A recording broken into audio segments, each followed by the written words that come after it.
Olá, futuros aprovados. Estamos aqui em mais uma edição do Mendelcast. Onde a educação vai além da sala de aula. Estamos aqui com o professor Cláudio, mais conhecido como Moral. Oi, pessoal. Estou hoje aqui presente para tirar dúvidas de vocês. Então, vamos começar com uma pergunta, né? Professor de Geografia, muito conhecido, jogador. Moralzinho, quais os assuntos que você aposta para esse ano de Enem? A gente já está em contagem regressiva, a gente precisa revisar alguns assuntos. Quais são as suas apostas para esse ano? Pronto. Tirei aqui o meu top 5. E não falha. Se você pegar a prova do Enem, até rever as últimas, vocês vão perceber que as questões de geografia elas giram em torno de ordens mundiais, em especial globalização, população, urbanização, indústria, espaço rural que é o agronegócio, e geologia. A prova do Enem, geografia, gira em torno desses conteúdos. Desses 5 conteúdos, professor, qual o senhor indica para o aluno dar mais ênfase no estudo? Bom, aí eu vou puxar 2. As ordens mundiais, como eu disse, em especial a nova ordem mundial, que é caracterizada pela globalização, porque globalização, ela puxa vários segmentos. Dentro da globalização, você vai falar de avanços tecnológicos. O Enem adora falar de inteligência artificial, então ele vai puxar os avanços tecnológicos falando da IA, que é a 4ª fase da Revolução Industrial, né, também chamada de manufatura avançada. Vai abordar blocos econômicos, comércio global, né? Então, a globalização ela traz tudo isso, essa redução da relação espaço-tempo. Então, eu puxo esse, ele está sempre presente na prova, bastante presente, não é uma ou 2 questões, está bastante presente. E também aponto 2.5, população e urbanização.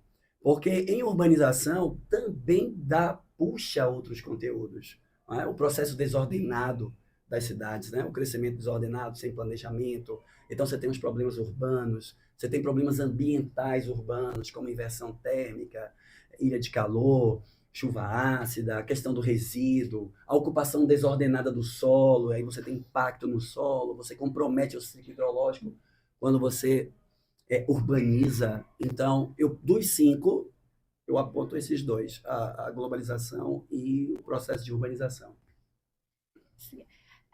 Na parte da geografia, a gente sabe que tem muitos gráficos, muitos Sim, mapas, né? correto. E assim, a gente como aluno, como vestibulando, às vezes, a gente tem dificuldade em interpretar esses gráficos. Então, assim, o senhor como professor de geografia, o senhor já tem aqueles macetes, né? Como é que a gente deve agir quando a gente pegar um mapa, uma questão assim, que deve ter uma interpretação, uma visão maior na geografia? Good question, moralzinha. Gostei da pergunta, porque assim, texto, o estudante ele tem uma visão equivocada, muitos. Eles acreditam, eles têm uma noção de que texto tem que ser texto escrito. E não é só texto escrito. Um gráfico é texto, uma tabela é texto, um quadro é texto, um mapa é texto, uma charge é texto. E o Enem cobra isso, essa interpretação textual. Eu costumo dizer nas aulas que muitas vezes a fonte ajuda. Você está lendo um texto e aí no finalzinho você tem lá uma fonte, a fonte norteia você, né? A gente às vezes está respondendo questões com relação a biomas e muita gente fica na dúvida ali, poxa, é Caatinga, é Cerrado? Aí você vai na fonte, está lá, Euclides da Cunha, os Sertões. Poxa, é Caatinga, então. Então, essa dica de você olhar a fonte, até em questões de filosofia, né? Vou abrir um parênteses aqui. Às vezes eles têm uma dificuldade nas questões de filosofia. Poxa, eu leio, não consigo entender o texto. O texto ele não é simples, né? Isso é verdade. Mas a fonte nesses textos ajuda. Às vezes você está ali e depois você Aristóteles, poder. Então, Aristóteles, aí você já tem uma linha, né? Você já tem um recorte no espaço, né? Foucault. Então, quando você pega a fonte, que você vê o autor ou a obra, norteia bastante. Às vezes até responde a questão. Então, e na questão dos gráficos, do mapa, da tabela, dos quadros, você tem que exercitar, porque é mais complicado. Né? O texto ali, você lendo, é uma coisa, né? O texto visual, charge, mapas, eu indico o exercício. Você tem que exercitar, você tem que Existem alguns exercícios, algumas ações para você melhorar a interpretação de mapas, gráficos e tabela. Então, procurar isso. Por onde não tem um professor, como é que eu faço? Você pode ir para a internet, tem lá táticas, né, de como você melhorar a sua interpretação desses textos, né? E a geografia ela tem uma interdisciplinaridade, né, com as outras áreas do Bastante. conhecimento. Por exemplo, em matemática, que sempre cai uma questão de escala, em geografia, matemática, Sim, também dá para usar como repertório sociocultural em redações, né, como Milton Santos. sim, sim. O objeto de estudo da geografia é o espaço, né? Toda disciplina ela tem um objeto de estudo, e no caso da geografia é o espaço. Eu costumo dizer que na prova de humanas, a geografia está muito presente, porque se você pegar as competências da área que norteiam as questões da área da prova de humanas, você tem competências, muitas, são 6, mas você tem ali a competência 2 que ela fala sobre transformação do espaço geográfico. Você tem a competência 6 que ela fala relação sociedade e natureza. Como é que está essa relação? Né? A competência 4 que são as transformações no espaço, as transformações tecnológicas. Então, a prova de humanas, ela traz muito transformação do espaço, ação antrópica, o impacto que a gente está causando. E a geografia ela é muito presente. Os autores de geografia, né, quando você traz a questão da redação, eles também são fortes para serem parafraseados nos textos. Geralmente, um tema de redação é uma questão-problema, é uma crise humanitária, é sobre uma migração forçada, é sobre um problema ambiental, é uma questão de urbanização desordenada, é segregação socioespacial, é discriminação, é preconceito. E aí você tem autores fortes. O Casemiro ele traz Milton Santos, né? Aí é o papa da geografia. E Milton Santos ele é bom para essas coisas, ele é bom para a questão do processo de urbanização desordenada, ele é legal também para segregação, para preconceito, né? Para a questão da globalização, da desigualdade. Então, se você está lá com temáticas ligadas a esses problemas, urbanização desordenada, mobilidade, segregação, desigualdade, preconceito, ou questões ligadas ao processo de globalização, você pode estar citando Milton Santos, né? Muito bom, façam uma leitura dele, ele tem alguns conceitos legais, por exemplo, exílio da periferia, vejam lá o que é o exílio da periferia, para o processo de desordenado e sem planejamento de urbanização, o exílio da periferia. Ele tem um outro texto, informação interessante, quando ele diz que o lugar ele é sempre refém do capital estrangeiro. Né? Isso é legal também. Então, e tem um outro de cidadanias mutiladas, que é massa também. Então, usem Milton Santos.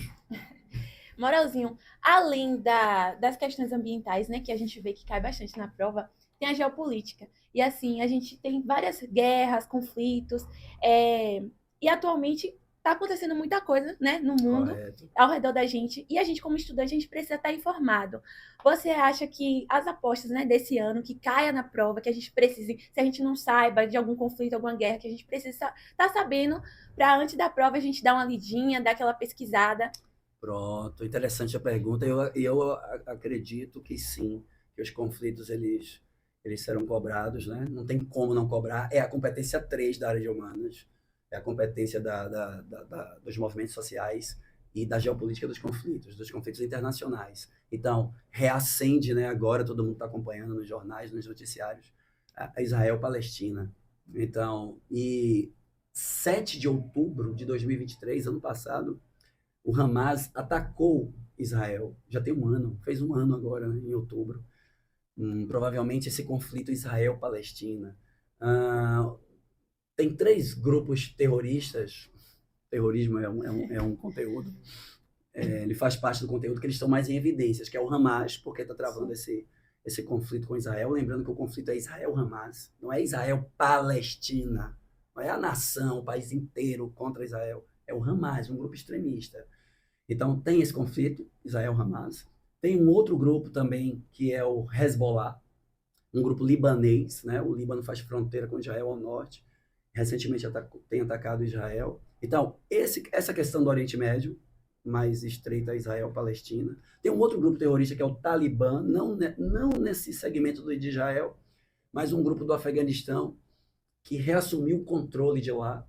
Isso provocou uma saída, né, uma migração forçada de afegãos, principalmente mulheres. Então, esses três, Hamas, Hezbollah e o Talibã, eles estão bem em evidência. Saindo do Oriente Médio, eu penso também em algumas questões nacionalistas. Por exemplo, China-Taiwan, um conflito que reacendeu. Taiwan é uma ilha, né, no Pacífico, ela tem uma certa autonomia, mas ela deseja autonomia plena, autonomia territorial, que é um país, que alguns países até reconhecem, mas a China não cede e não a reconhece como país. E por que essa questão de Taiwan tão forte? Porque essa minúscula ilha do Pacífico, ela é responsável por 90% dos microchips que circulam no mundo. Eles, por incrível que pareça, eles detêm essa tecnologia dos semicondutores. Então, se Taiwan rompe com a China perde essa tecnologia. E os Estados Unidos ali super apoiando que Taiwan rompa com a China. Né? Então, eu aposto nessa questão China-Taiwan, no Oriente Médio como um todo, mas em especial Israel-Palestina, e também dessa migração forçada, os refugiados. Né? Nós temos alguns fluxos recentes de refugiados. O Enem, ele sempre bota uma questão de migração. Então, acredito essa migração, geralmente é uma migração pendular, uma migração de transumância, mas como os refugiados, né, essas ondas de refugiados têm aumentado, eu acredito também nessa migração forçada. As principais ondas, as mais recentes, nós temos os ucranianos, por conta da guerra com a Rússia, nós temos os venezuelanos, por conta da instabilidade política e econômica na Venezuela, e muitos deles vindo para o Brasil. Nós temos os sírios, não é, por conta do governo do ditador Bashar al-Assad. Nós temos os afegãos, porque o Talibã reassumiu o controle deste país e provocou uma onda, né, uma migração forçada. E os palestinos, porque quando o Hamas atacou Israel, Israel deu um ultimato à Palestina. Saiam dessa região, que nós vamos invadir, e houve uma onda também que está acontecendo de palestinos, né? Esses. E para encerrar, é importante saber conceitos básicos, né, da geografia, como o senhor citou aí, movimento pendular, movimento forçado. Quais são as dicas que o senhor dá para a gente, na hora da prova, se lembrar desses conceitos? Certo. Bom, em cima dos que eu elenquei, né, aqueles que eu acho que estão presentes mesmo na prova, bom, em população, você focar mais, se você quiser dar uma lida, em migrações, é uma parte muito forte do conteúdo, não é? Porque tem outros tópicos da população, mas que não são tão cobrados, mas migrações sim. Então, foque em migrações, nesses tipos de migrações, né? Pendular, transumância, êxodo rural, nomadismo, fuga de cérebros, migrações forçadas, veja o que cada uma significa, é bem rápido. O censo, ele aconteceu, ele é recente, o censo 2022, ele, né, nós temos novos dados em relação à nossa população, então, interessante lembrar de PEA, PEI, né, taxa de fecundidade, que é o número de filhos por mulher, isso tem diminuído no Brasil, e o censo vem mostrando isso. Pirâmide, porque a pirâmide etária ela está mudando, né? Nossa pirâmide está mudando, as mulheres, né, estão tendo menos filhos e nós estamos vivendo mais, então a pirâmide está mudando. Então, em população, isso. Em globalização, que é outro assunto que é bastante, lembrar daqueles termos de Estado mínimo, né? Quanto mais a política neoliberal se fortalece, quanto mais eu privatizo, o Estado sai de cena, né? Não por completo, mas sai de cena. Então, o Estado mínimo. Outra coisa interessante sobre os blocos econômicos, pelo menos os principais, os que mais são cobrados, a União Europeia e as classificações, né? O que cada um é, Mercosul, União Aduaneira, né? UNSCA, que é o antigo NAFTA, Zona de Livre Comércio, a União Europeia, Mercado Comum, aí quase uma união monetária. Então, focar nesses termos, porque às vezes eles estão no texto, e aí, se você não conhece o termo, você fica meio perdido. Se você conhece, né? Então, essas questões. E para finalizar, Moralzinho, te peço para você dar uma mensagem, né, pro pessoal, os estudantes, a gente que estuda com você, o pessoal vai estar assistindo, tanto a gente que já é seu aluno, como o pessoal que não te conhece, mas que você venha deixar uma mensagem para esse dia, primeiro dia do Enem. Bom, esse primeiro dia, que é o de humanas, né? E você tem lá geografia, história, filosofia, sociologia. O que é que eu posso dizer para vocês? Aqueles que caminharam comigo e estão caminhando, eu tô tranquilo, sabe? Porque eu sei que eles estão preparados. Eu sei que eles estão preparados nas suas aulas, nas resoluções das questões. Eu os vejo bem tranquilos, né? Focados. Então, não terão problemas na prova de humanas. Não terão. Geografia, eu garanto. Né? Geralmente é o que eu escuto. Quando, depois da prova, pô, eu gostei da prova. Pô, a prova foi legal. Poxa, aquilo que a gente falou, aquilo que a gente discutiu. Então, eu percebo, eu tenho esse feedback de que eles fazem a prova e eles gostam da prova. Eles, pô, foi legal, foi suave, eu gostei. Então, a mensagem que eu dou para os meus alunos, eles estão, ó, gente, vocês estão no caminho, tá tudo certo. E para aqueles que não me conhecem, é o seguinte, fica mais difícil, né? Mas leiam bastante, né? Prestem atenção nos temas ligados a atualidades, seja ele questões de conflito, uma questão ambiental, uma questão política, uma questão cultural. As questões atuais, os problemas atuais, eles estão bem relacionados com a prova de geografia, com a prova de humanas em geral. Então, para vocês que eu não conheço, a mensagem é essa, né? Foquem nas questões, nos problemas atuais, né? Que vocês vão se dar bem, já que na prova de humanas tem muita leitura, tem textos, né? Então, essa é a mensagem. Muito obrigado pela sua presença. A equipe Mendel, os alunos agradecem muito o seu companheirismo durante todo o ano. Tamo junto. Foi isso, pessoal. Até o próximo episódio. Tchauzinho.